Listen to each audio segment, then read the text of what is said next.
Менің есімім Гүлнара, мен Шымкент қаласынан келдім. Мен қазіргі таңда Goldway компаниясының президент статусында лидермін. Мен жалпы бұл компанияға балам денсаулығы, бауырларым денсаулығы үшін келдім. Бастапқы 1 жыл бойы мен потребитель болып жүрдім. Кірісіп істегеннен 8 айдың ішінде мастер болдым. Компанияның тарту еткен жолдамасымен Таиландқа барып келдім. Қазіргі таңда апталық табысым 150 мен 280-нің арасына дейін табысым бар.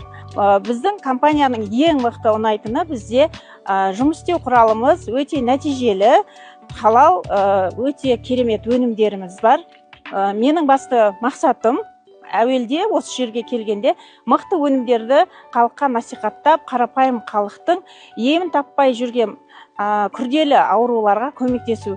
Менің командамда осы жақында ғана мықты нәтиже болды.